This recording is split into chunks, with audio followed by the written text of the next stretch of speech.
sell these mortgages at a loss to make sure we get our deposits. That doesn't really happen. That's effectively what a bank run would cause.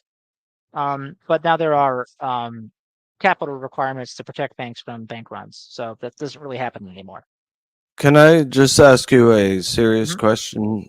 Sure. Do you think about anything except money? Like, do you play a guitar? Are you into poetry or Oh, sure. literature or something? Yeah. So, well, when I've been on with Jeff, we've talked a bit about like stuff in the news, like political stuff doesn't really have to do with investing.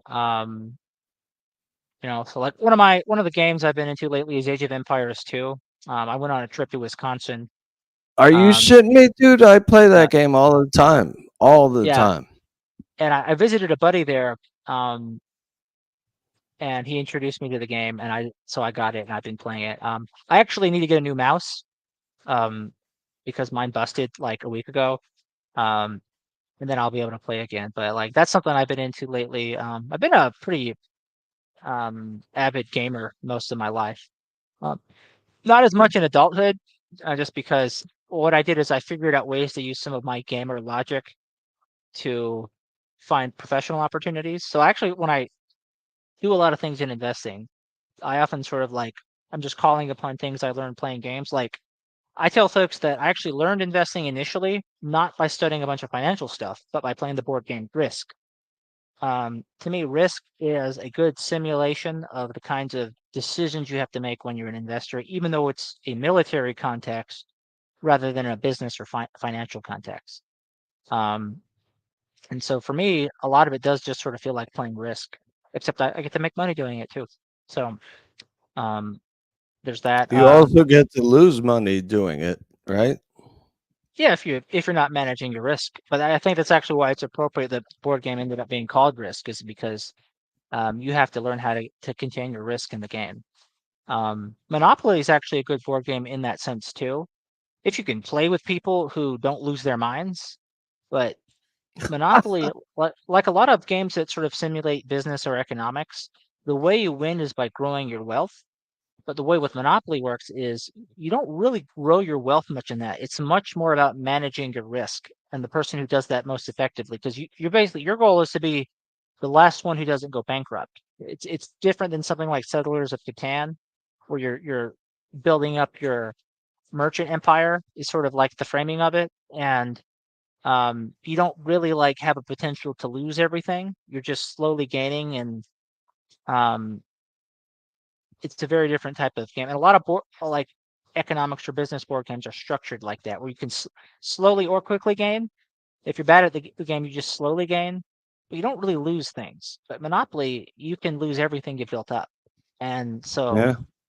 when I've watched people who like will do Monopoly streams with their friends. Since they're playing with friends, they tend to get along better, and it's not um, like when you play with like your family members as a kid and you get in fights. Um, and so what I found is the Monopoly players who win the most consistently are, whether they're consciously doing this or not, the ones who manage their risk the most effectively. Um, Hey, Rick. yeah. So um, then other things I do, like throughout different parts of my life, like I've done things like poetry and art, like here and there. I actually like to make art on Microsoft Paint the most of anything. So I like it because it's a very unusual medium that hasn't really, I think, been um, like explored much, and so I Do think you there's a do lot you more room like for novelty. music? Do you like music? No, I hate music. Music killed my parents. No, I mean, do you No, really like music, like where you can get into the rhythms and feel what's happening and be like, yeah, I'm I in tune with this.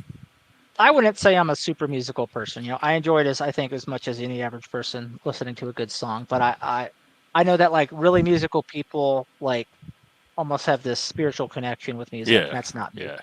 No. Yeah, see, I knew I'm not a that. I dancer. knew that. Yeah. I knew that from what you were saying, and I only Mhm. asked you because I wanted to hear you say it. But Okay. it's true. You're What is your spiritual connection to? money. Um, No, I don't think so. No, I mostly do this because it's the thing that actually I feel like it makes me actually depend on money the least, just because I don't have to. I'm not in a situation where I have to worry somebody's going to cut off my money, and then that might force me to do bad things. Um, so I'm not really worried about that anymore, and I can actually focus more on a lot of other things. It's just um, I've always had a sense of things being um like what is a good return like for what I get, even if it's not monetary. With investing, it's easier to make it into a profession because there are very objective numbers to it, and it can be quantified and tracked and calculated more easily. But I've had some things like interpersonal relationships where I would just sort of look at how I had known that person, the things I had experienced, what I had invested into that relationship, and I would think, I don't really like the return I got on my investment. I did all this stuff, and what is this person like now? Mr. B wants that chart. Let me see I'll if I get can the. find What's it. the chart, Mister B? I'll get it. The don't Dow Jones versus gold. By the Yeah. way, Jeff, look at my avatar. That's me from 4 years I ago. know we were looking at the other day. Were I you? forgot who was on here. Here, let me put it up. That's when you went to Walmart like that. Yeah. Did I tell that I story still on can't believe your? that's you. That looks like a rock star from the '70s. Well, I've been accused of looking like a rock star from the '70s Oh, when I it's had cool long as hair. hell. Very Gen X. Okay, that's all. I just wanted to ask that. Oh, I came up with a whole bunch of charts. I'll let Joe figure out which one is the right Okay. I'm one. trying to see if I can find a good one. I don't. Am I able to screen share on here? He's being a carrot. What's the B stand for? Beta? Just kidding. Yeah. If you present your screen, I'll be able to add it to the stage. Okay. I'm trying to see how to pull it up on Seeking Alpha. I don't know what symbol they use for gold on here, though. Seeking That's my Alpha, is issue. that a dating site? I need to sign up. Hey, you know what? That would be a much better name for a dating site than what it actually is. Uh, But that's where I write my stock analysis and publish it online. So that's how I make most of my income um, outside of what I do in my portfolio. oh, cool. Like people on Substack do. Yeah, kind of. Yeah, except it's the monetization structure is different, but it's very similar. It's subscriber based, and it turns out people who have capital tend to be willing to pay big subscriptions and not really feel it. So Oh, that's good to know. yeah. Maybe, yeah, I could set up a little model like that here. The verbal version of it. So I don't see. I don't even. I don't know what any of this means. I know what a Dow Jones. They used to have the scrubbing bubbles. I remember the Dow bubbles. Um, and I know the Dow Jones is something they talk about on TV when they're doing the charts and the little ticker Well, at the the bottom. Dow Jones is another index. Like, It's that's a 30 set of companies. stocks. Yeah, it's a set of stocks, and it regularly changes depending on which stocks meet the criteria or not. It's similar to the Okay. S&P 500, but it's 30 companies instead of 500. Um, Okay. seriously, Why is it so significant? it's just sort of seen as like a measure of the market in general. So the Dow and the Nasdaq and the S&P 500 are like the three main market indices that are seen to sort of gauge like what the state of the market is and what investors are feeling. I don't know Yeah, if that's why are people talking about silver going up so much? Because well, years ago my friend's parents used to go to Mexico and they would buy silver rings that were like huge chunks of silver that they would pay $5, $10 for. Why is silver so expensive now? um well, I know minerals often have like cycles in which they go up and down. I'm not really sure what's driving it for silver at the moment. Um Silver isn't something I've been following a whole lot.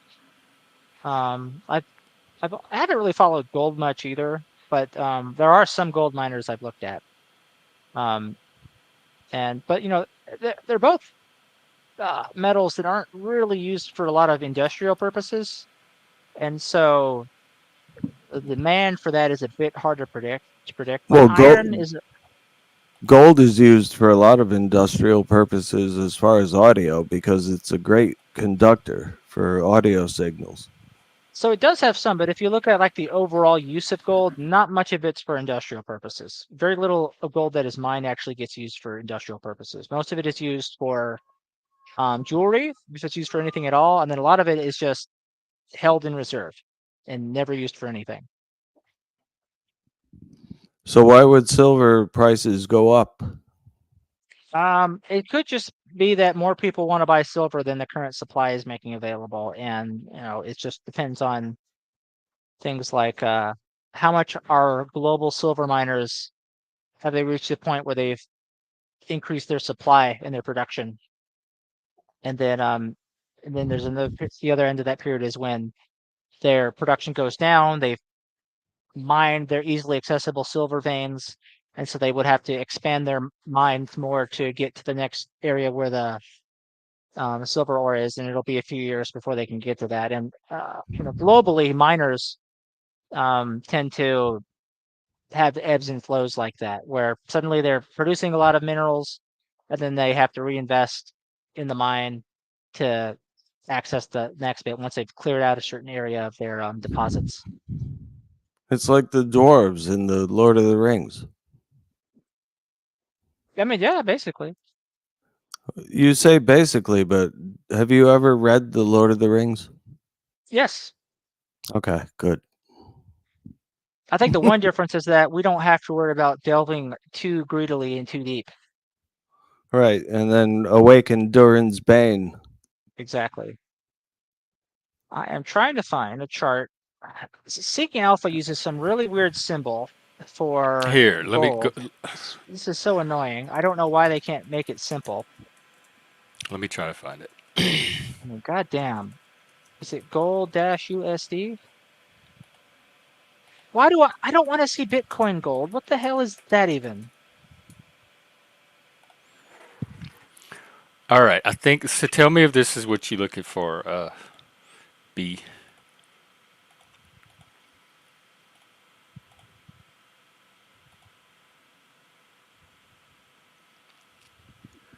Silver and ratio. gold, silver and gold. Here, let me pull up one that's.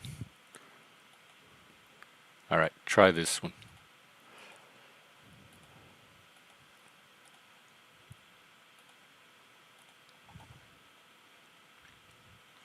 I'm assuming the blue is.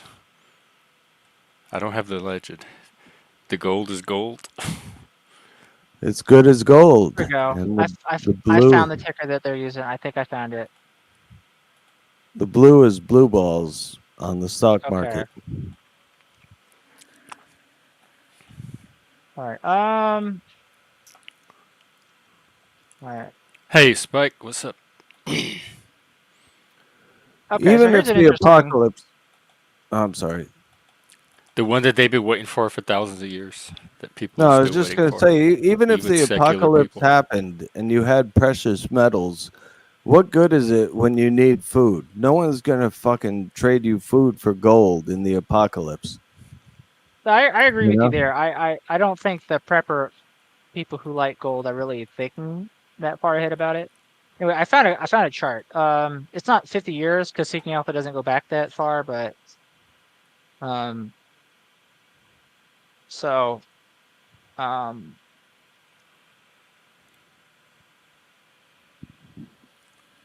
Food is worth more than gold.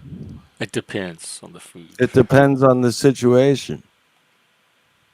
all right, so you can see this chart right here, right? What's this? The 1997. This goes 22? back to 1994, so it's not the last Oh, okay. 50 years, but it is the last 30 years. So still a good chunk of time. I think it makes the point. So the purple line is the total return of the Dow Jones index. So that's the growth of the value of the stocks in it, as well as any dividends that were reinvested over time as well. And and not taking into account the effects of taxation. And then orange is the spot price of gold over time. So you see that both are up, and that over time the Dow Jones is way ahead of gold, and gold only really surpassed the Dow briefly, and this was during the 2008 financial crisis when stocks went way down and a lot of people started moving into gold out of fear. But eventually, stocks caught up, and it just didn't last. And plus, gold had also been going down a lot by the 90s, so there was that as well. Oh, he's saying the one I had up. Yeah, but the stocks And will we be better got than gold Mr. in the Vinny long run. himself, who I think might dabble in this. Salute, gentlemen. Hey, Vinny. Salute. What's up? By that. Yeah, Yeah. you can see here they had this very complex symbol for gold, and I'm like, how is it put on here? So it's like gold, USD currency. Just took me forever to figure out which See one if they it's wanted. this one, Mr. B. This Vinny is like Pots and 2012, Pans. 2013, What's up, 2020. It's probably going to Yeah. show an even bigger difference. If it's 50 years, I mean, it's going to leave the Dow is probably going to leave gold in the dust. As far as silver, one needs to investigate and realize exactly what takes silver in order to produce the physical product.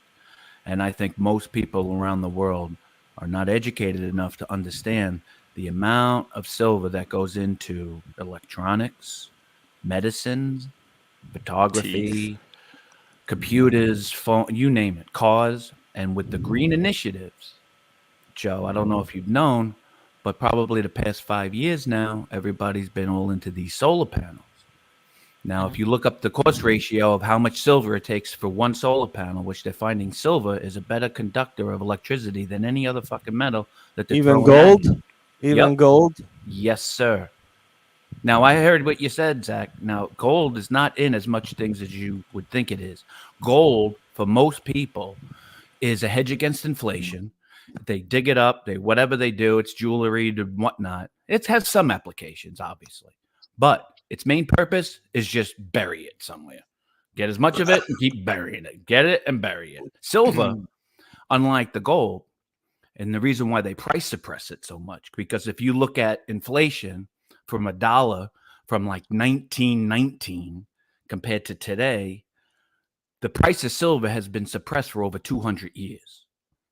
And if you go to the gold to silver ratio, I think it's like 80 something to 1. It should be on a 1-to-1 level with gold at this point. And all these But why? manufacturing Silver has never been and as all- valuable as gold. and all the manufacturing companies, all the ones that need this product. The last thing Apple wants to see, this is an example. The last thing Apple wants to see is silver go more than $100. The more silver goes up, the more it's going to cost them to make their product, and the more we're going to have to pay for such product. So Apple uses silver? Oh my God! Every product that they use, that they make needs silver. What- if they what don't have about- silver for, they're fucked. No, but what about Samsung? Do they use Same it thing. as well? Same thing. Yeah, Anybody who yeah. manufactures, and not just them, anybody who's like Sony, Sounds like the whole panel. PlayStation, I mean, all of it. Video games, anything that you want to see on a TV screen is silver. And now, I believe it takes, forget about the silver mines. And Mexico has been stripped the fuck out. Mexico is getting robbed left and right now because most of the people around the world, especially the country India, God bless them, they love silver and gold, the physical. And I don't blame them. So Yeah, well, if you would just look India. if you would look at the main inputs in the past 3 years of how much gold, mostly silver, because you can't print it, you can't find it. Mexico's probably the last good spot on the planet for it, continuing further, but it's been mined the fuck out. Silver is just a byproduct of gold, is really all it is. Nobody just opens up and says, hey, we're going to go for silver. No, it's usually go for gold, copper, but they're byproducts of the gold, you see. Yeah. And in order for a miner to take it out of the ground at $32 an ounce right now, it's not worth it. You know, it's got to go higher in order to get the product available, from getting it right to, you know, the purchasing of the consumer. If every person in the United States today went out and bought 1 ounce of silver, you would be highly surprised how quickly the COMEX, Joe, you know what the COMEX is, right? That's the silver and gold. It's the money metals exchange. It's the Wall Street. It's the London Bullion Exchange. All these motherfuckers in the bank, on paper only, trade Bruh. nightly gold and silver in the millions of ounces that don't exist. And that's a whole other topic, but there's just a finite amount of it right now at this point. Nobody wants silver to go up because most industry would fail because they can't afford to purchase the ingredient, that one ingredient of silver that can make their final product, whatever that product may be, right down to a spoonful of medicine for your pet is silver. All right, I'll take a break. I am not giving my pet no goddamn silver spoon for medicine. Do you know why they call it silver spoons, 444? It's because no bacteria can stick to silver. So babies back in the day had silver spoons because the parents Bacteria's would healthy. use a silver We need spoon that. We need if they were bacteria. afforded because there was no bacteria. Listen to me. I had a neck operation, and I went out of the hospital that next day, and you know I was supposed to be fine, but I had what they call MRSA, which is a staphylococcus Yeah. infection. Yeah, it's a very strong staphylococcus infection. So a week later, I'm sitting at my computer playing video games, and it's hurting me worse than it did the night I had the operation.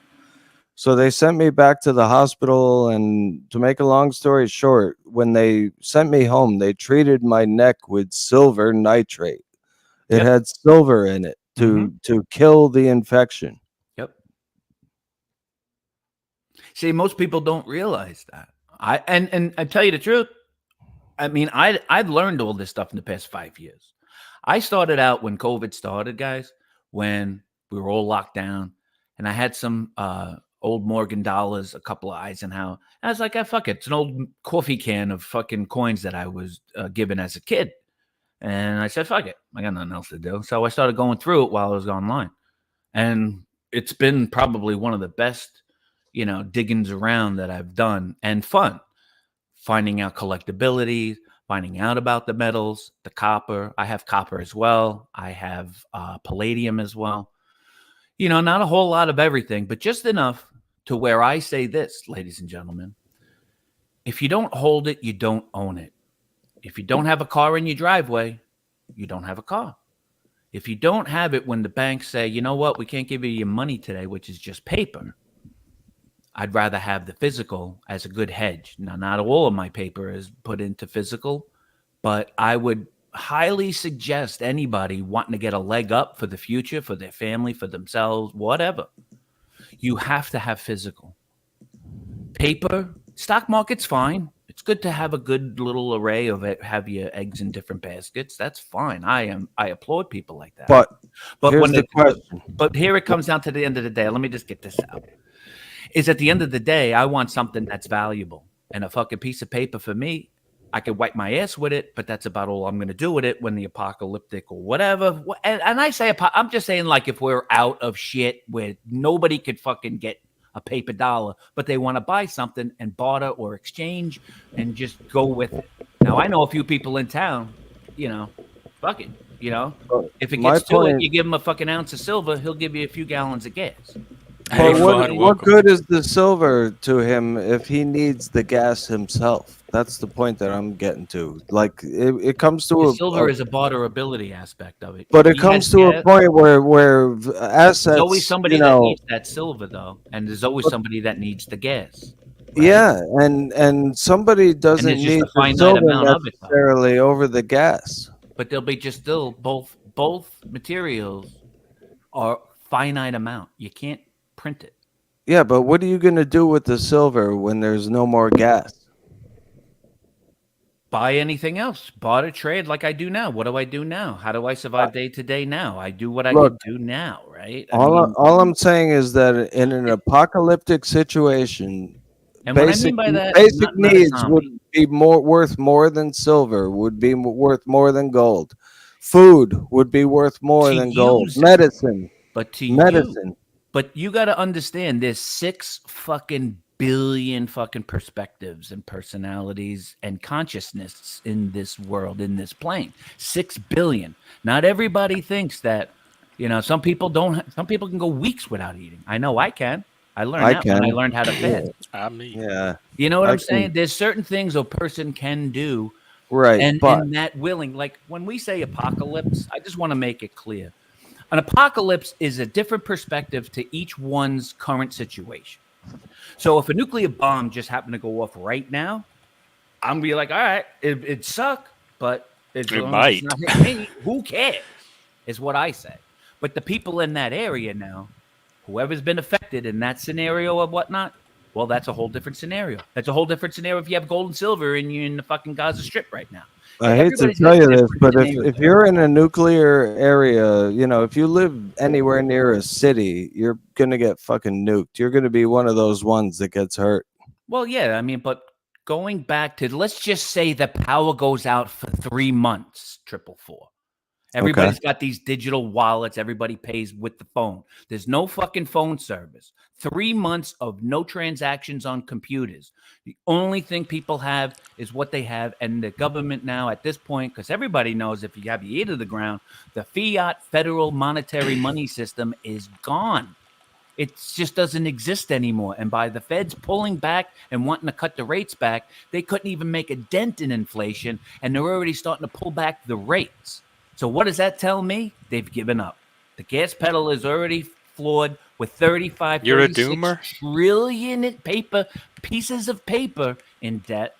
And it needs to be wiped out because there's no other way that we're going to wipe it out. We're never going to catch it. It's got to be reset. And the way that they're going to reset it is real monetary value, not just a fucking piece of paper.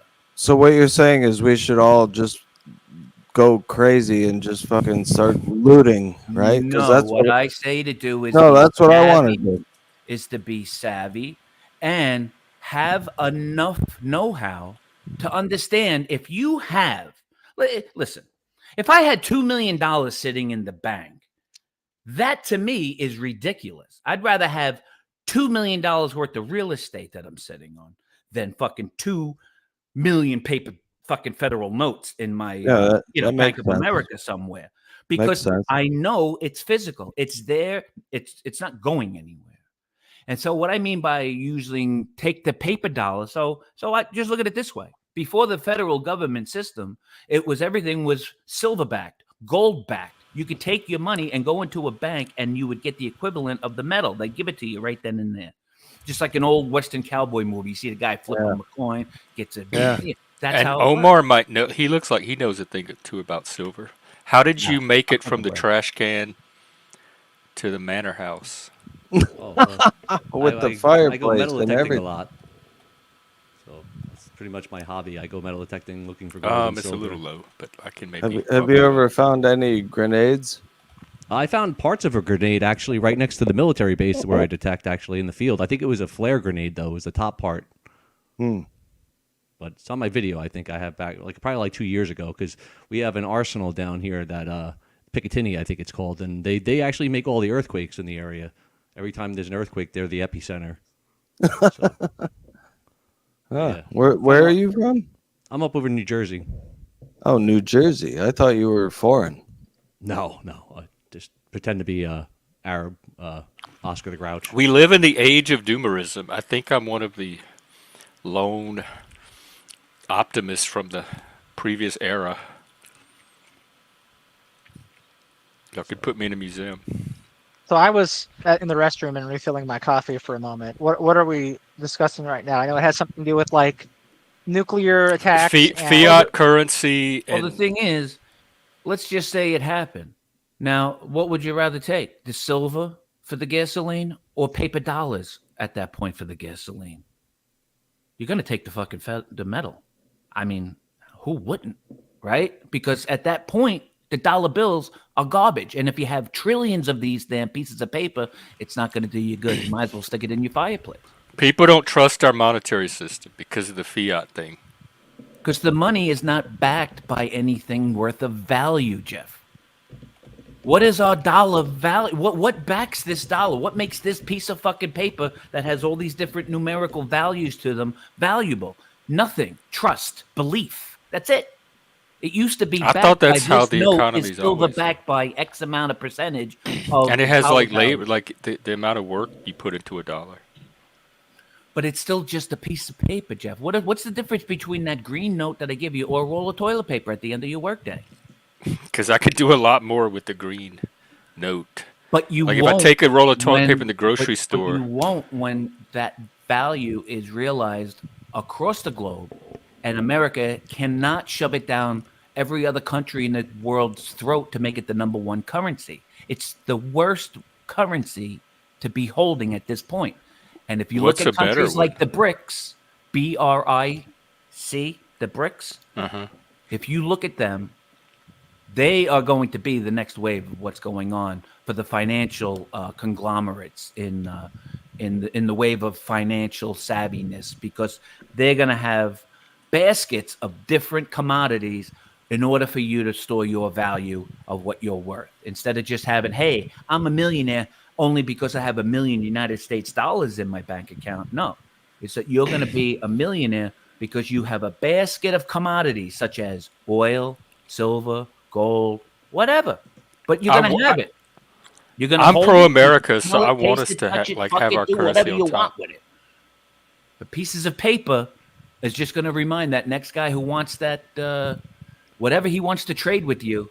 He's going to say, "What else do you have?" Because I don't want to take a suitcase. I full don't. of I don't dollar think bills. we're in that Mad Max world yet, or No, even we're headed not, toward but it. we are there, because if you look at the inflation index, and by the Feds now, just this past couple of weeks, just announced that they're cutting the rates.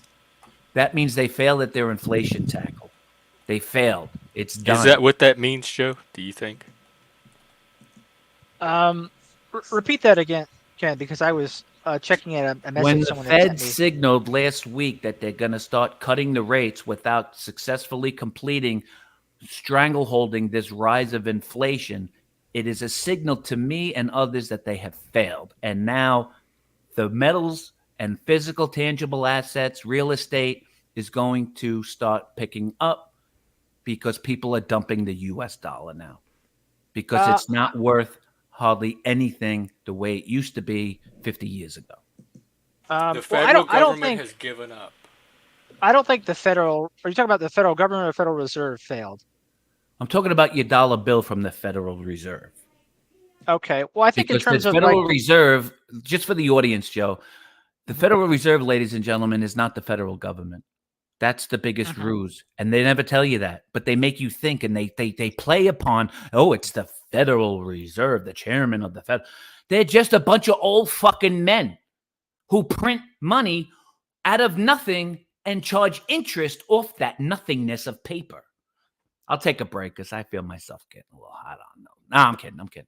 No, but that's what it is. It's just old men with a big printing machine, where it used to be the government and the U.S. Mint and all these other little mints like Carson City and such, who they fucking wiped them out because they wanted full fucking control of the money. When whoever controls the money controls everything, right? So, but the biggest thing is when the United States told every other fucking country under Richard Nixon that they have to start buying gasoline in United States dollars, or oil, actually, they strong-held the world. The United States did. They bullied. We've always bullied. Not saying we're the only bullies, but we've bullied every other fucking country around this planet to deal with our money current system of this federal note, which we should be ashamed of ourselves. Who are we to tell country X? We'll just call country X. You can only buy oil from the Saudis unless you take your fucking currency and switch it into US currency, and then go to that special bank, OPEC, and switch it, and then buy your barrels of oil. That, to me, is the biggest fucking stronghold criminal act that this country is holding and the UK is doing it over the rest of the world. All these little fucking, what do they call it? What the Queen has, the Canada. What country would you want to be in? The BRICS countries? No, I want to be right here where I'm at. Oh, okay.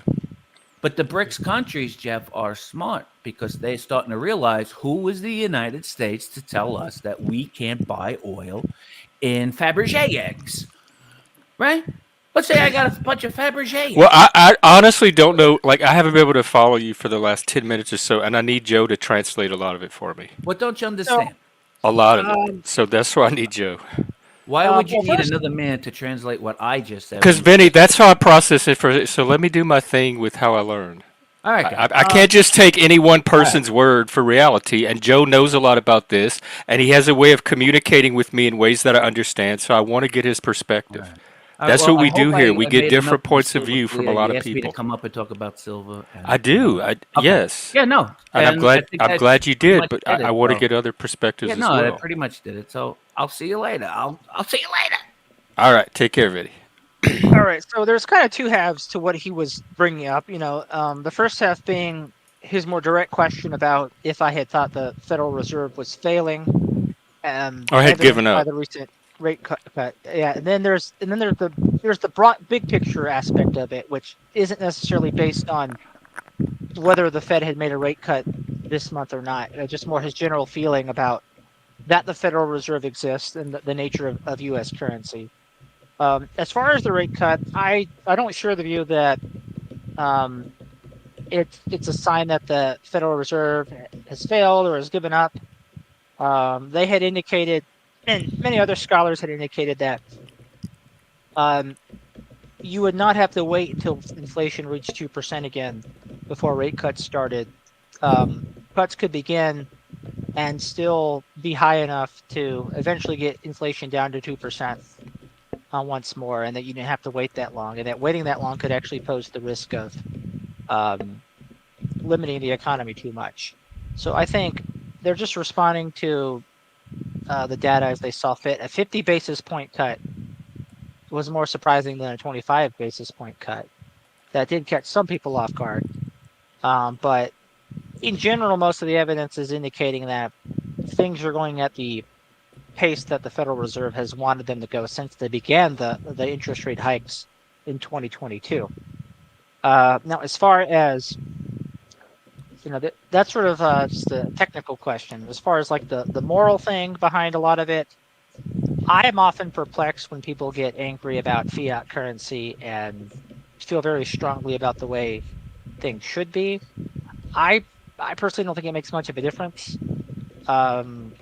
And as far as, essentially creating a fiat currency that's sort of this petrodollar, if it's anchored to anything, it's anchored to the price of oil, in global oil markets, but really not backed by anything in the same sense of like gold or silver, which used to be the case for currencies up till the 20th century.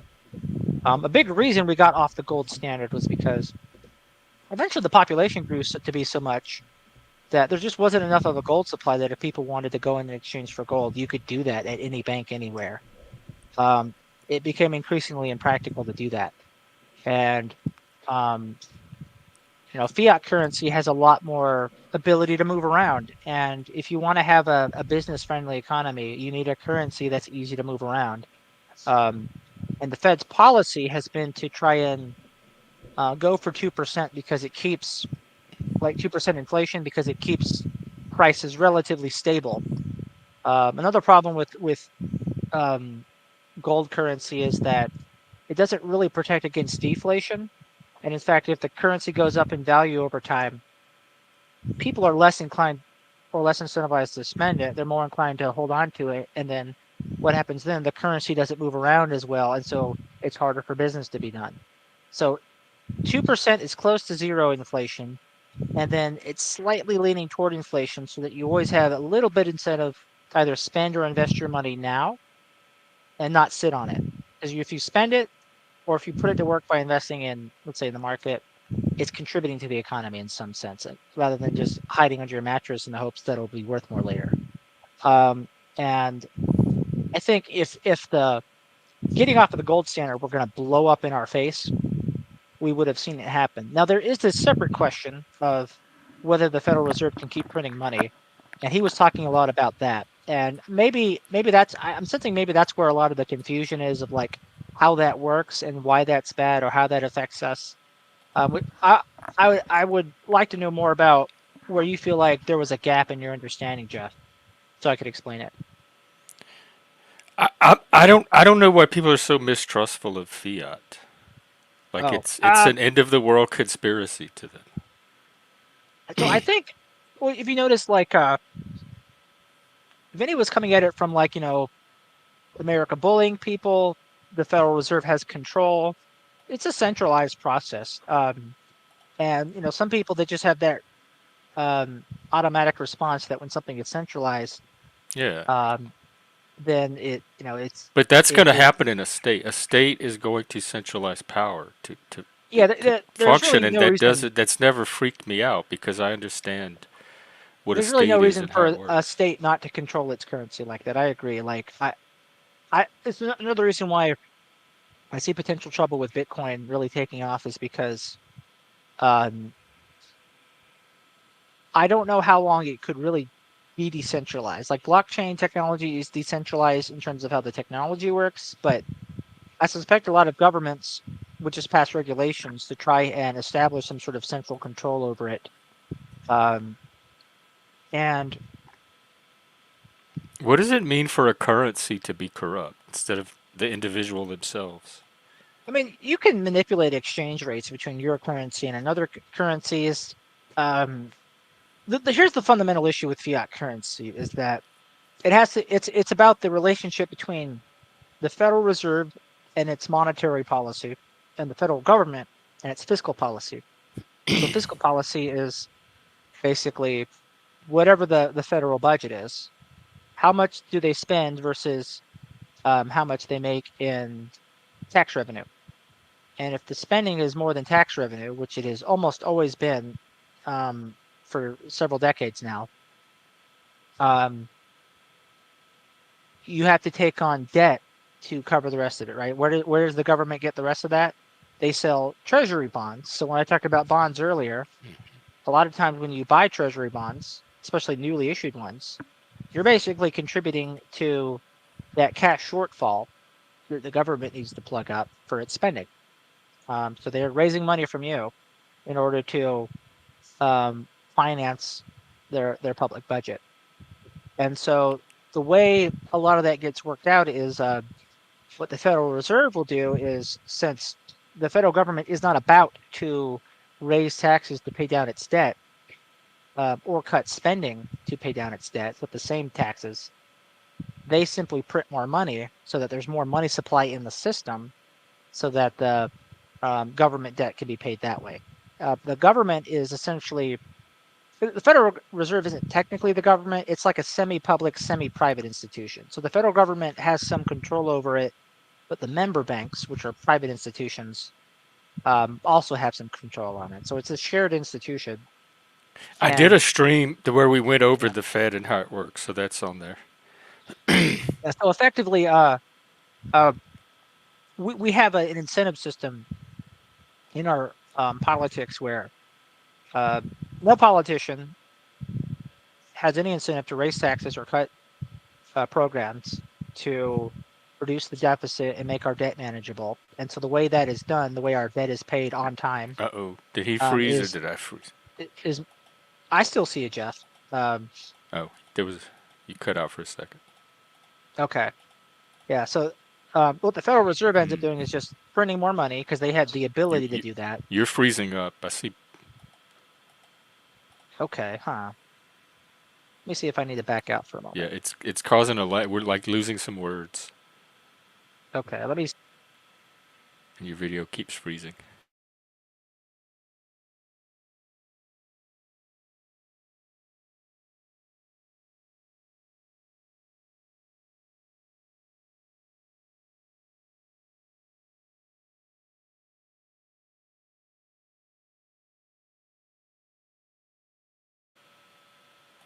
All right, it was me. My whole connection blinked out. Okay. Yeah. So um, the Federal Reserve has to increase the money supply in order to pay off all the principal and interest um, from the bonds that are issued to um, cover the government spending deficit. Um, because if we can't raise more money through taxation because nobody wants to pay more taxes, we will get voted out of office if you try to uh, end the deficit and have a balanced budget. Um, Because voting still works. yeah. Then what ends up happening is that in order to come up with the money to pay it off, the Federal Reserve has to print more money, which then devalues the dollar. Um, Historically, it's been done at levels where um, it wasn't too bad, but we had an issue where since the Great Recession, we had done a lot of deficit spending to stimulate the economy, and then when COVID happened, even more stimulus was done that brought it to like just totally different levels, and that suddenly caused hyperinflation. Well, not hyperinflation, but what feels like hyperinflation for us. And so the Federal Reserve responded with the fastest interest rate hikes in recent history. And um,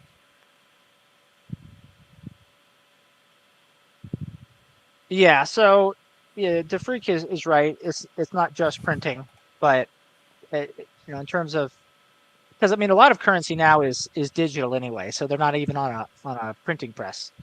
Um, and so the actual physical money that's out there is less of a case these days. But um, new money is effectively declared to be in existence, and that's not necessarily always a bad thing because if demand for the dollar grows at a similar rate of that you expand the money supply, the value of the dollar doesn't change much, right? As an economy grows, more people are going to be using dollars, and so the money supply can grow. But if it grows generally in line with the population and the economy, the actual value of the dollar would remain pretty consistent because it's not so much as a supply thing as it is a scarcity thing. So you could have more supply, but also more scarcity depending on the context, right? Like if there's more people, you could have more scarcity even if you have more food than existed in the world, 10,000 years ago, because scarcity is more of a relative thing than an absolute thing. And now some people are just mad because it's bypassing the democratic system. And when you talk about what investing and where you should put your money, I really think you need to decouple whatever your frustrations are about the democratic process and how certain elements of it are bypassed, because it's just a separate question. And I also don't know that it's very helpful to like plan your investments for some sort of apocalyptic scenario, because realistically, if we get into that, most of us are going to die, and like it's just you can't effectively prepare for that. It's a necessarily chaotic situation. Even if you have a lot of your assets in silver or gold, it's an open question of whether or not you'd be able to access those. There's just so many curveballs that are going to come from that I don't know that anyone could reasonably say they are prepared for it well. Uh, I think the people who are most likely to be prepared would be billionaires who have like these fancy bunkers on islands or in the mountains with lots of reserves of stuff. But I don't think your average person who is like a prepper is going to be very well prepared for such a calamitous event. And in the meantime, right, what's more likely, I think, is that life just continues, and you invest based on stuff like that. Like I think if you really are worried about the world ending, talking about opening a brokerage account is not an important question for you. Just Right. forget about that, right? Like it's planning to have kids when you know you're sterile. Like it just doesn't make sense. Well, And CBDBs, CBDCs. what does that mean? I don't know. Okay. Effigy, he doesn't even know about it. It's the next big thing. And then this fractional reserve banking, What about whatever that is. CBDCs? Central bank digital currencies. Okay.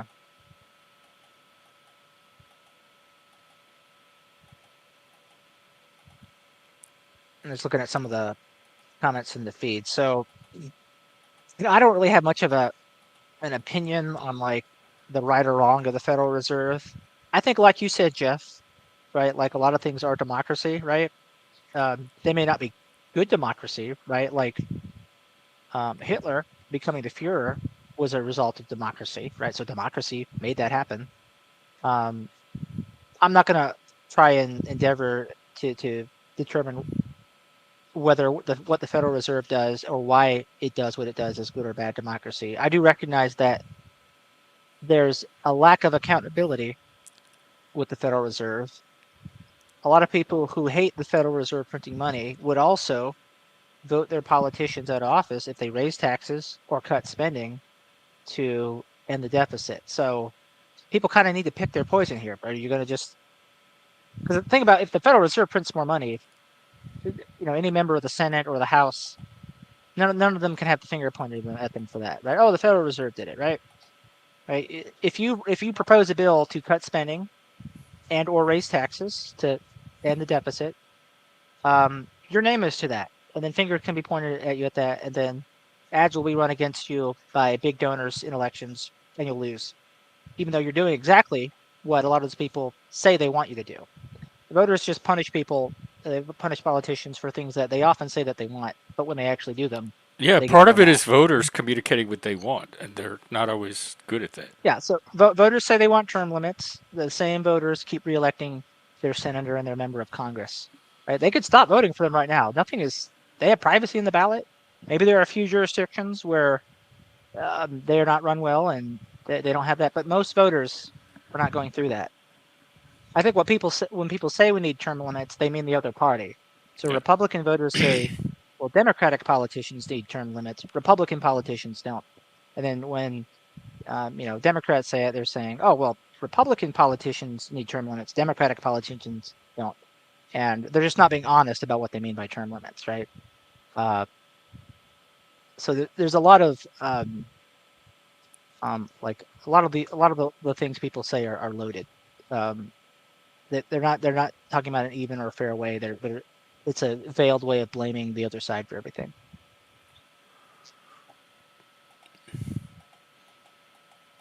And there are some accountability and checks and balances on the Fed, because that episode I did on it, we went over some of those. I don't remember what they are right now, but they Yeah, were like in there. the chairman of the Federal Reserve could be sacked. I mean, there are ways for this to happen, and it's just there are layers to it, right? It's less direct than being able to go to the office of your congressman, but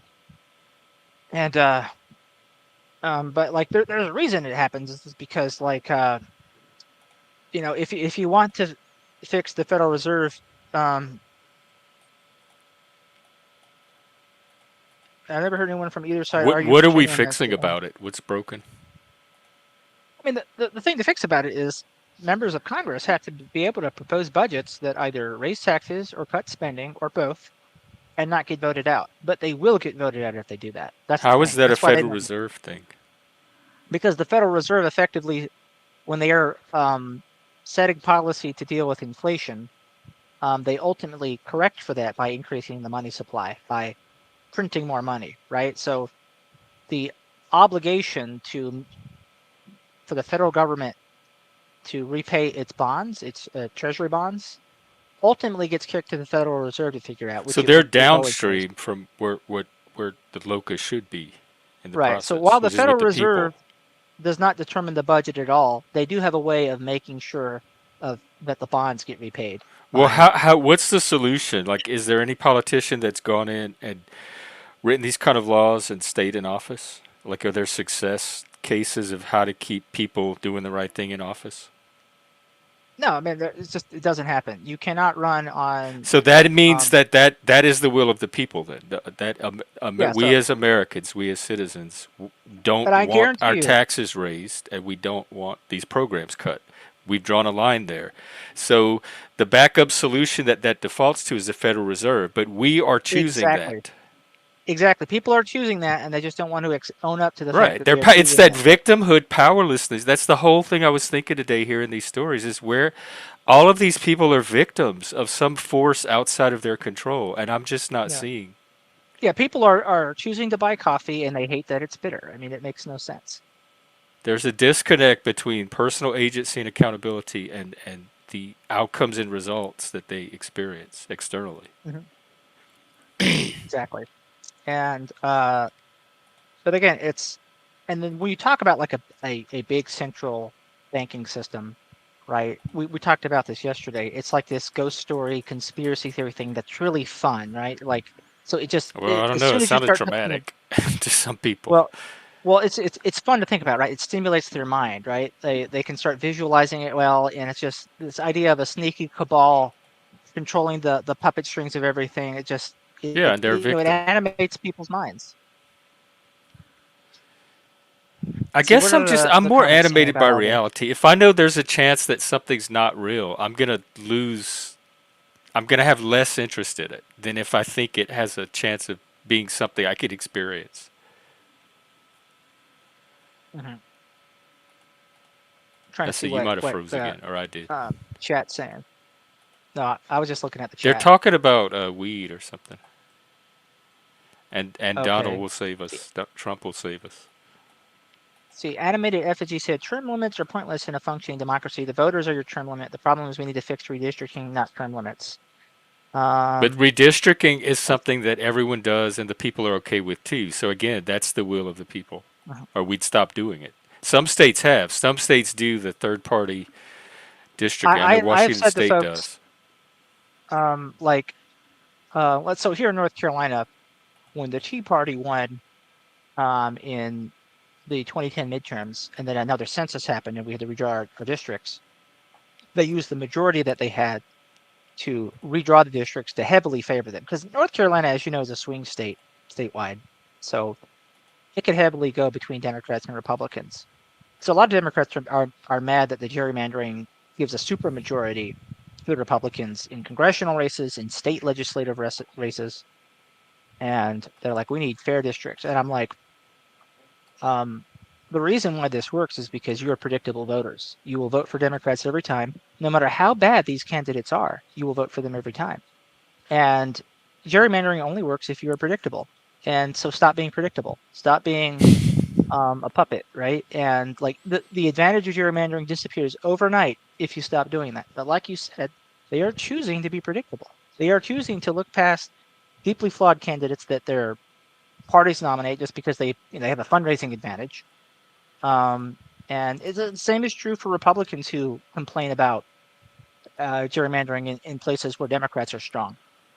Stop being predictable, especially when you guys each keep complaining about how deadlocked the system is. But most people just are not willing to go against the grain. They're not willing to say, my voting habits need to change. They want to say everybody else's voting habits needs to change. And again, is that living in I accord, think you've right? just solved politics. Right. If we go back, like, is that living in accord, right? If we go back to what you first asked me about why I use this name, right? That's not. It is not the nature of other people to expect that they're all going to change to do exactly what you want. They're not going to do that, right? They don't give a fuck I about do you. that when I was 3 years old. I do that. Exactly. Yeah, that's a very childish thing. You go to the teacher, you try to make the teacher enforce what you want, and that's not how real life works. I actually remember that was something that this girl did to me in kindergarten. There's like this girl named Megan who had a crush on me for like 1 week, and she like followed me everywhere and tried to make me play with her. And one time at recess, she actually went to the teacher and like told on me for not letting her play with me and the other boys. And I remember we were playing Batman, and so I derisively called her Poison Ivy because she was coming on to me. And so she went to the teacher. The teacher tried to make me play with her, right? Um, it was shocking. When I look back, I just think, uh, like, wow, if the roles had been reversed, it would have been hugely controversial if the teacher did that. Um, but yeah, like that's the thing. Like I remember that's the thing you could get away with as a kid, right? The teacher tries to be some sort of enforcing peacemaker, but in adult life that doesn't happen. In adult life, you gotta figure out your own problems. Well, Um, our version of adulthood, but I don't think they're getting to be adults now. I think the adults are still in the stage where they have somebody to come in and intervene and make the person play with it. They're still at that kindergarten phase as adults. They've never developed out of it. So Sean Kelly asked a good question. How can you change voting habits when there's only two parties? There's only two parties because you accept that, right? But here's the issue. It's like, for this to change, voters have to be willing to accept that an election will be won by the side that they hate more, right? Like, if you want things to change, you have to wait for things to reshape and realign. And in the meantime, someone that you really don't like might be in power. You have to make a choice between a long-term result and a short-term result. And most people are not willing to make that short-term compromise. And over the long term, this two-party system that most people don't like just gets more and more entrenched. People keep making compromises, and their power structures develop more. So again, it could change overnight. Nobody makes Democrats vote for Democrats every time, or Republicans vote for Republicans every time. People make a choice to do that. And there are various things that influence that are the levers of power for, we'll say, the elites in those parties. But a lot of that could be pulled from under their feet if voters just made decisions for themselves to do something different. But that is the nature of the problem. It is very hard to get a bunch of individuals to take individual responsibility at the same time. You need a bunch of autonomous conclusions to be reached concurrently. That's a lot harder to do than to bully and manipulate people concurrently. And that's why the system is what it is.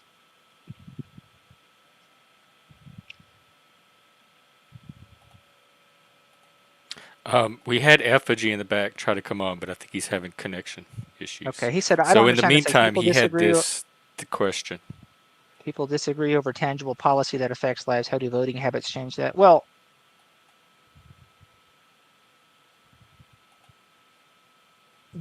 what they make every election about it is they will focus on like one thing. But the reality is that, like, over time, if you think about what tangible policy offered by the Democrats now compared to 20 years ago, or tangible policy offered by Republicans now compared to 20 years ago, 30 years ago, it's a different thing. People feel like they're getting a lot less out of their own parties, but they are not willing to be willing to put the party in a situation where they lose one time if it means improving things long term.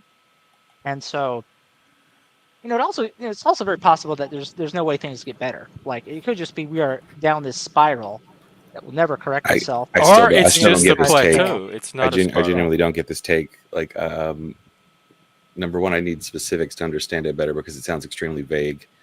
Because what I have seen over my adult life has been mostly Republicans running up deficits, basically forcing economic policy onto Democrats because they have to deal with the things that happen after it. Basically that kind of game. So I'm not sure what you mean as far as, like, because there are also things aside from that which are more choice. There are policies that people feel are existential.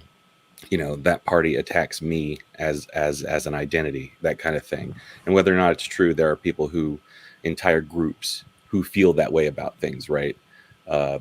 So there are so many different reasons why people vote for different parties. Like, I'm trying to wrap my head around what you are saying, because it seems to me that parties get punished all the time for doing things against what the population that supports them wants. I think the greatest example of that would probably be like George H.W. Bush raising taxes and then him getting losing a lot of support and then losing after his first term. That's a good example of that. There are tons of examples in liberal politics, because liberal politics, as far as policy wise, get very kind of purity oriented when you go into certain areas as well. Same thing with the right when they talk about religious politics. So I'm trying to get what you're saying, because I'm one of those people who kind of like agrees that I think a lot of economic policy tends to almost always bend toward the monetary interests. I think both the people on the right and the left always listen to the money more so than to their own kind of ideology.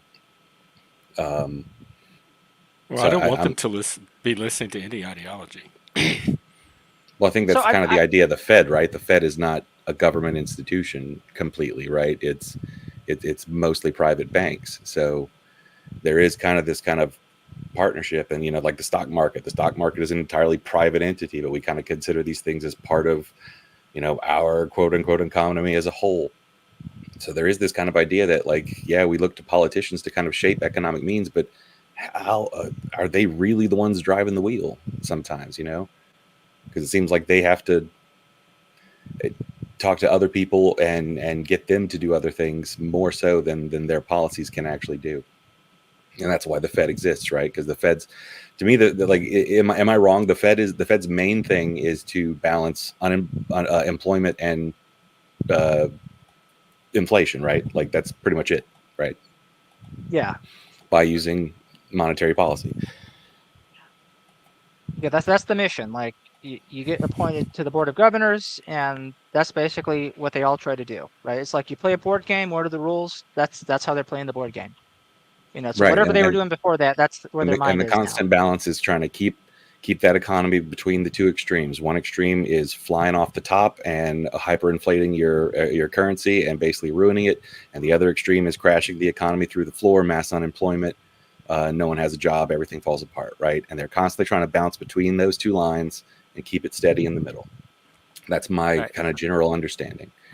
So you raised a good example with Bush Sr., raising taxes because he thought it made sense and then getting punished for it. Like he did not get reelected in large part because of that. And but that sort of goes to, I don't know how long you've been in the chat, so I don't know if you caught all my comments on it, but I was making the point that like most voters, whether they're Democrats or Republicans, do not want to accept them paying more taxes or getting a benefits cut or a mixture of both. They will not. When Democrats talk about raising taxes, because they're the only ones who talk about that, they're always talking about it as somebody else is going to pay the tax. Well, sure. That's why the two parties have chosen diametrically opposed positions on those two things. One of them always says cut spending. One of them always says raise taxes. When given those two options, like they've chosen to implant themselves on those two diametrically opposed positions. Yeah, but in general, like neither of them want to pay taxes more. Neither of them want to cut.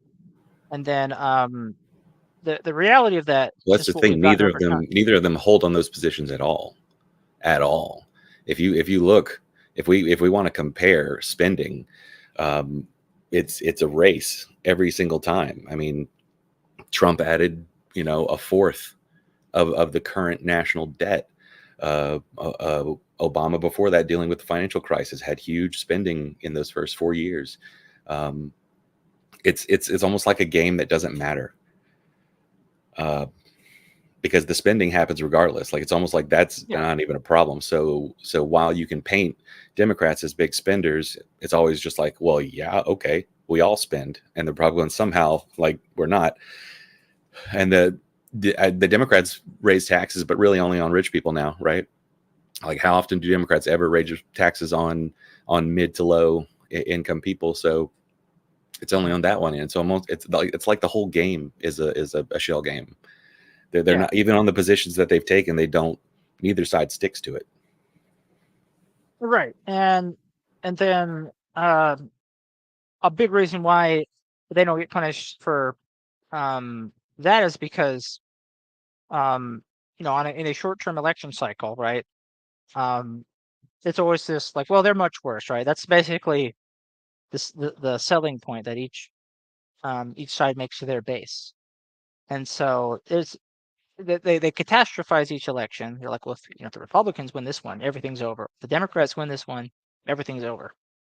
And so a lot of voters, I mean, some don't feel this way about their party, but a lot of voters in their own parties grit their teeth and just vote for a candidate they don't like in a general election, and go with this lesser of two evils attitude. And that's just become more and more the way people look at candidates over the last several election cycles. There's a point some decades ago where people genuinely felt optimistic about a candidate, but that hasn't really been the case on a consistent basis for a long time. Maybe you could say 2008 Obama people actually were feeling hopeful, right?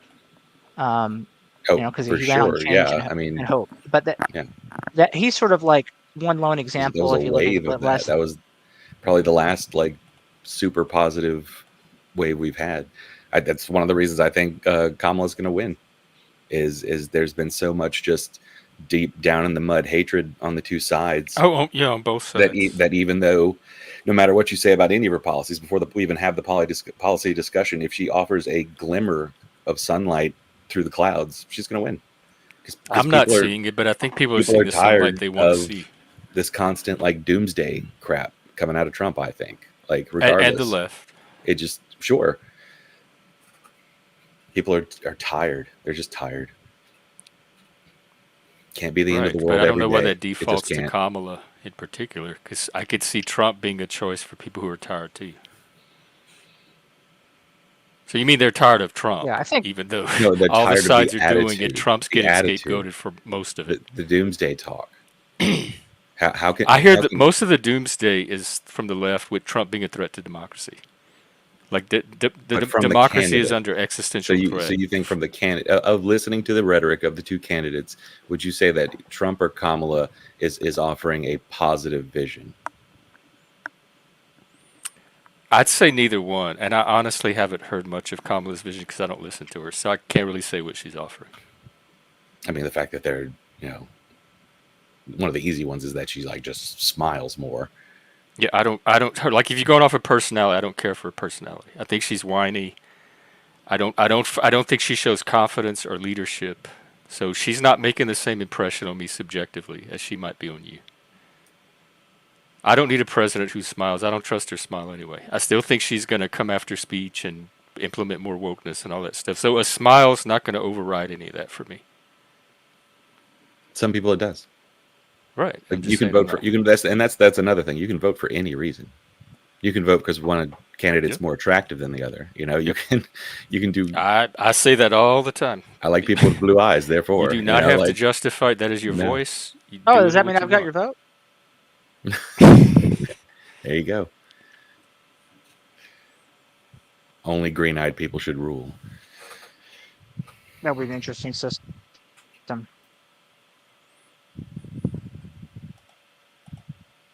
Yeah, I see hypocrisy, but I'm not impressed by either side. I see hypocrisy on both sides. I see rhetoric and poor self-awareness on both sides. So, like, as a centrist sitting over here looking at both sides, I don't see much difference.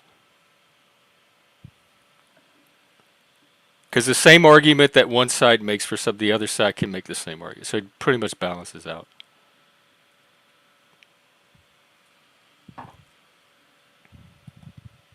Okay, I'm trying to catch up on the comments here. Plasma Yeah, I Void is think you're enjoying the right, stream. Jeremy. That's good. I'm prepared to do my own thing for the next 4 years, regardless of who wins.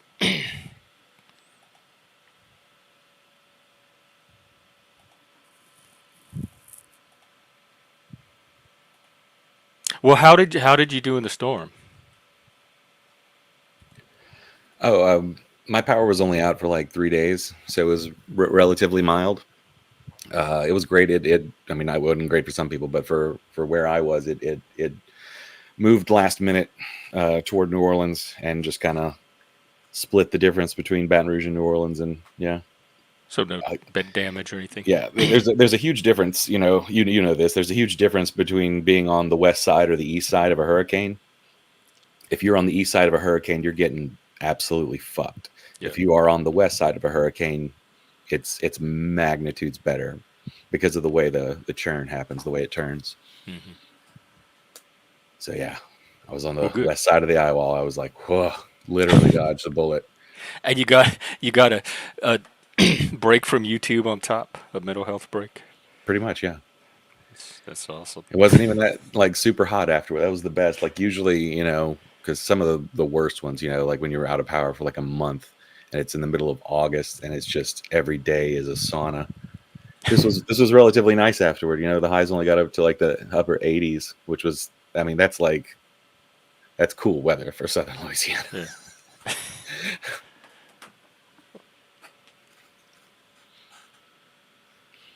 But yeah, it kind of depowered right before it hit too. So it was really only, even though it hit it as a category 2, it was mostly a 1. So I'm really feeling for the peeps over in Florida and Georgia and the East right now, because yeah, it's not fun to get hit by a category 3 or 4.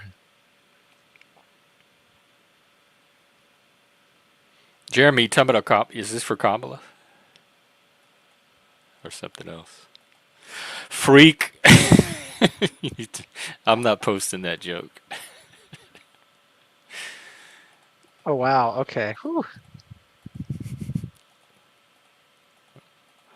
Yeah. Well, I don't know. Is there anything else, or should we wrap up for now? Um. I don't know that I have anything else I need to say. I got the basic first stuff out, and so it'll be interesting to see how people Oh, so work with sorry. it. The I guess the reason I only thing brought I up would. Uh-huh. CBDCs earlier, since I wanted to bring that up. Sorry, Mhm. before we wrapped up. The reason I brought up CBDCs is because a lot of people believe that is going to be like the next kind of filler central bank monetary policy that kind of fixes the idea of this kind of like hyperinflationary kind of post-pandemic world for these things that are going on, or just is the next evolution of currency.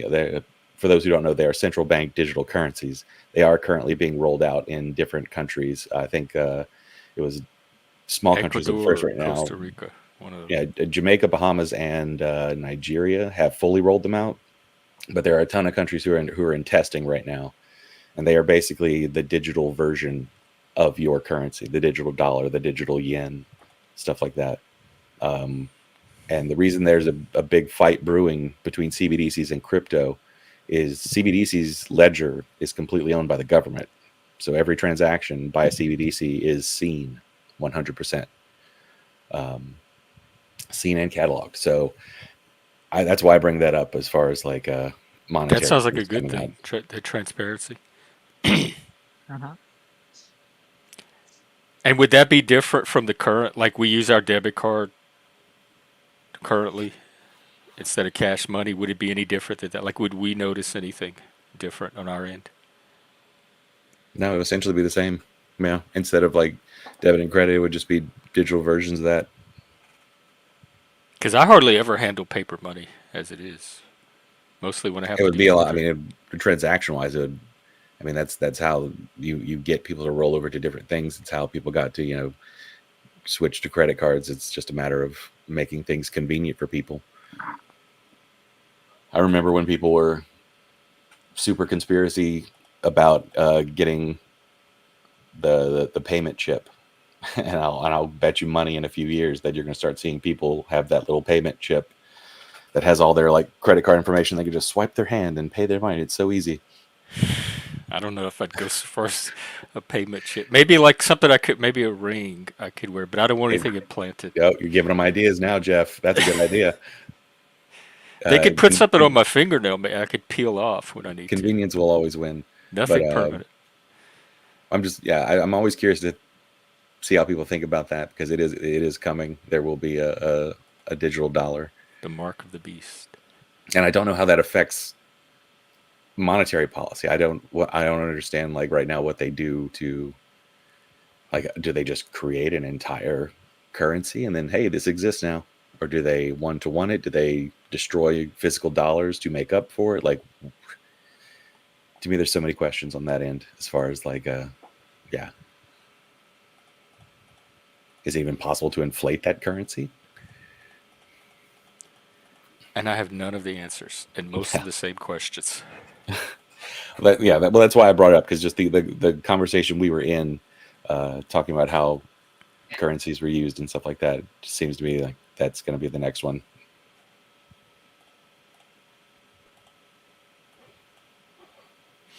Are they using digital currencies in Norway? No, it doesn't like crypto. Oh, you're cutting out. I don't know what to do. Is it better now? Talk a bit. Is it better now? A little bit more. Okay. Maybe not. I'm not hearing much.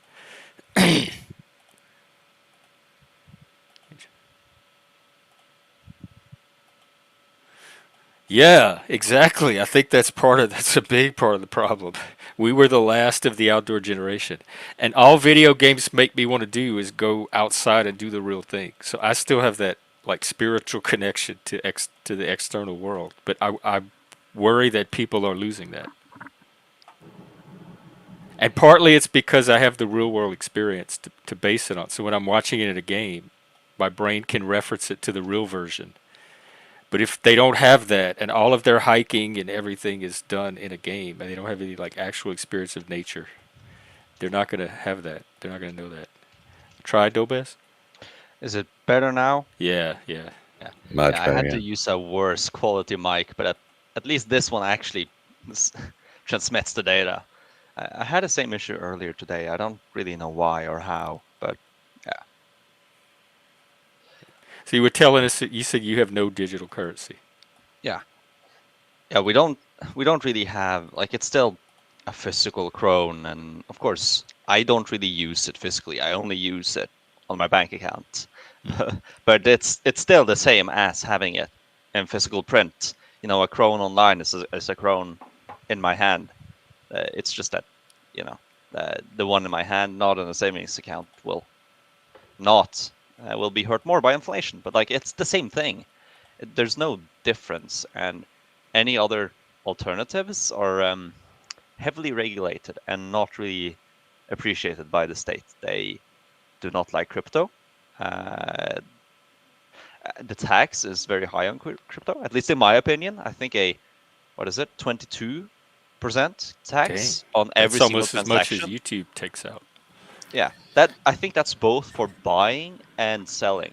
Every single step of the way that you do with crypto is 22. That's the same as stock derivatives. Stocks themselves have a 38% tax on sales, I Jeez. believe. In addition to a wealth tax. So yeah, the state doesn't really like any of that. Do y'all have your own Wall Street, and do you call it Wall Street? No, it's Tollbugata, but it's not really the same. Like, of course, you have them. The exchange. You have it, yeah, but not. There's no fame around it outside of the finance community. So yeah, you have Tollbugata, you have it, but you know, people don't know about it. If you ask a random Norwegian, they would not know that. Oh, that's even a thing. Where's? Of course, they would- I'll show up in Norway and say, "Where's the Norwegian Wall Street? Where would they Yeah. send me? Probably into the ocean. We'll go walk if over you there." ask a random guy, that would be the result.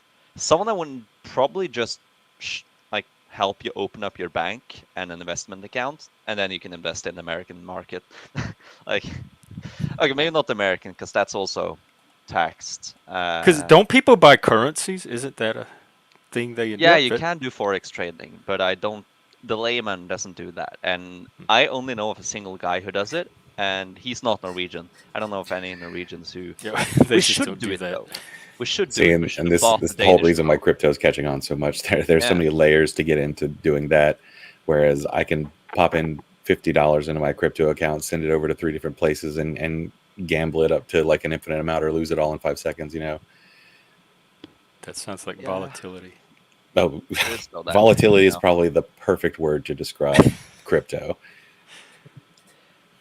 You sort of have layers of volatility. You have, you know, normal stocks, decently volatile, but not that much. And, you know, then you have smaller stocks, and then you have stock derivatives, and then you have crypto at like the absolute bottom. There's insane amounts of volatility in it. I've seen a friend of mine, like he was showing me the live view of his crypto account. It went up and down by like hundreds of dollars in a second, and and his account wasn't big. Like, that was gains and losses of like 10-20% every single minute. I watch slot basically. machines do that in Vegas.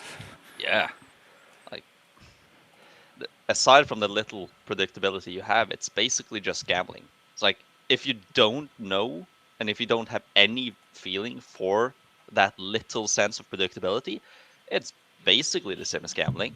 Oh, it's Now, the I Wild will Wild say- West, like 100%. Yeah, it is. Like, so the way I describe, because look, I've been doing crypto stuff for a long time. During the pandemic, I was really heavy into it, and I made a lot of money off of it. The top like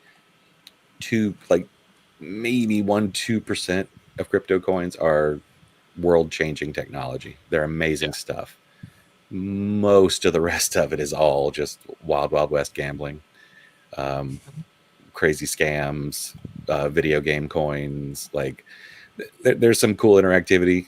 I think I think a lot of people agree that gaming is going to be the place where it gets really mainstream. But yeah, a whole lot of it is crazy stuff.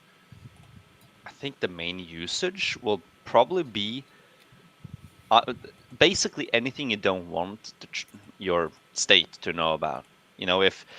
Because you have the the tradespeople, they can't work as much as they want to, so they work black, they work in secret, they take cash, but like that's cumbersome. I think crypto is just going to be the next tool in how people will avoid the purview of the state, because you can, as long as you don't transfer it into normal cash, and as long as you don't use any software that your state or government can regulate, I mean, Right. it's basically Yeah. money you can spend and use without them knowing. The issue is- gateways are where the only Yeah. places, the KYC places where you have to turn your currency into crypto or get crypto into your currency, or Yeah. one of the places where regulation can happen. But if you can make money by someone paying you crypto and then spend your crypto to get what you need, then there's no point where any kind of regulatory agency can see what you do, essentially, if you're doing it. They can tax Yeah. you. Although, Does if they YouTube find let out, you they're take fucked. crypto? I don't think I so. know, I'm not, maybe not Is it? through Like them, super but chats and stuff. I've seen people drop their wallet addresses all the time. Oh yeah, Because if it's that I drop easy. my You just wallet drop your address, wallet address and send they me can just money? send you money. Yeah. No, I think That's- there should be a service like Patreon or something where you can pay crypto instead. Oh, I guarantee you there is somewhere. Yeah, but the issue is that it's also kind of. I don't think I'm giving undue credit to the government when I say that at least you're guaranteed some level of security and safety with it, even if it's regulated to all else. But like if you get the money through cash and a recession isn't like there's no collapse, you're guaranteed you actually have that money. It's yours to spend, and it's functional. But with crypto, I mean, if you're paid in Dogecoin, Well, there are stable coins in crypto. You can always transfer your Bitcoin Yeah. to a USDC or a USDT. I mean, there are thousands of stable coins that are just equivalent to $1 or whatever that never Aren't- change value. but aren't they basically just the same as having them? The only thing you have then is, I guess, the privacy, but it's basically the same as $1 then. Well, if you've got all this money in crypto and the whole point of it is to constantly gamble Yeah. on things, and you feel that the market's about to tank or something like that, and you can just transfer all of your coins from like Bitcoin, like $1,000 from Bitcoin into this USDC, and Yeah. it's going to keep its value. It's like $1. Like, just think of them like stable coins are like a dollar bill. They will never change value. So you can just hold them in that and then wait until you want to reinvest in things. Yeah. And actually, like Coinbase, the stablecoin service that they have, is essentially like an alternative to like a transaction fee, like an alternative to like using a Visa or a MasterCard. Yeah. Is one of their growing business lines. Like, I think that's long term going to be more important for Coinbase than the transaction fees they get on like Bitcoin and other crypto speculating through their exchange. Oh, It's okay. the So truth. apparently I found an Yeah, article. stable coins are where the real money's at for the big players. I mean, Yeah. you're essentially And becoming a stablecoin central bank is- yourself. Yeah, stablecoin is basically functioning. It's providing the function of a currency at that point, and so it's very valuable to the people administering it. And I expect that's probably what's going to help Coinbase and similar businesses. But Coinbase is one of the leaders in that for sure over time.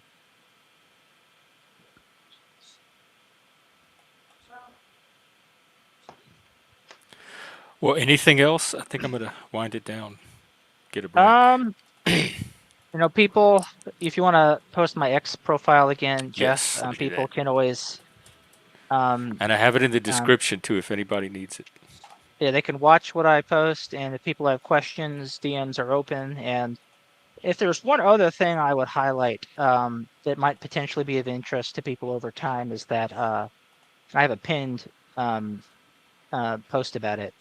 But I am looking to do collaborative analyses on Seeking Alpha through a separate profile from my personal one.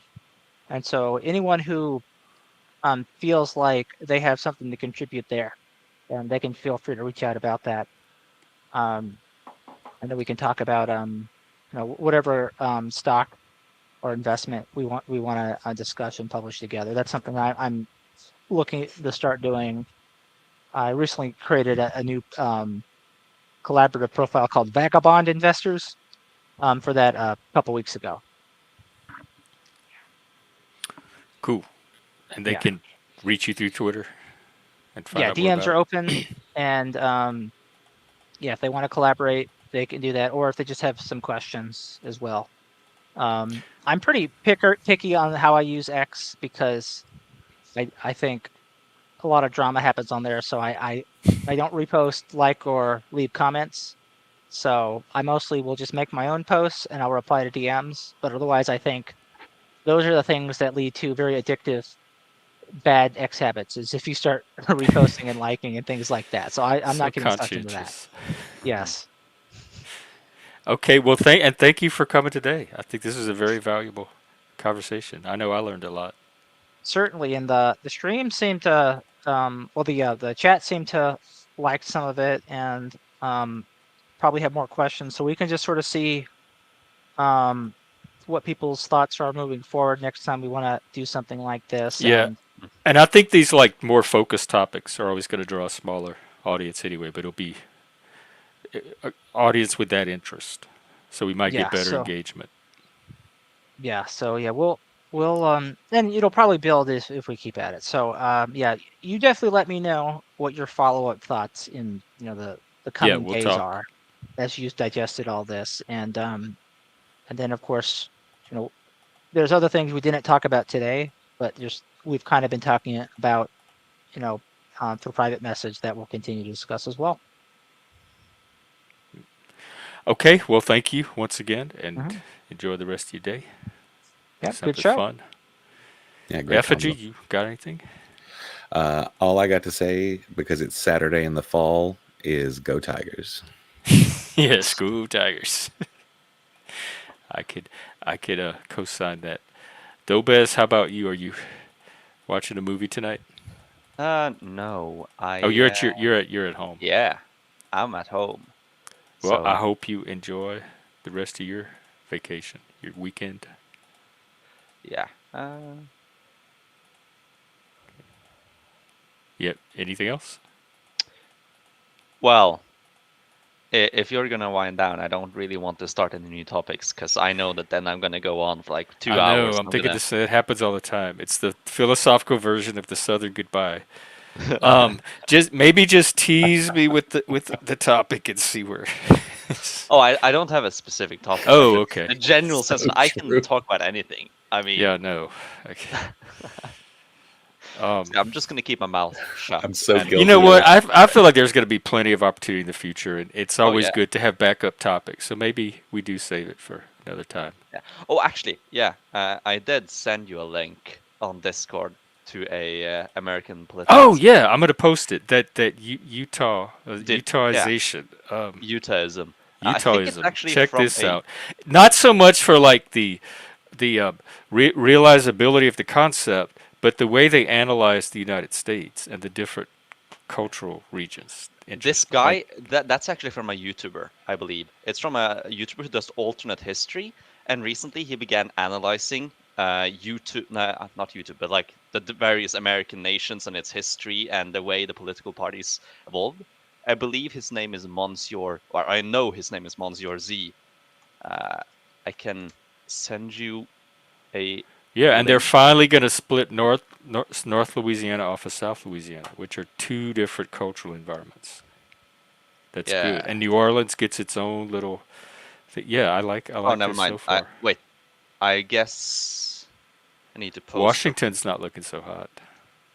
Okay, I'm posting here. Jack Talcott's gonna end up in Idaho with Fatty. Scanned America. Oh yeah, there's a lot of restrictions for fishing, but I'm not a big fisher.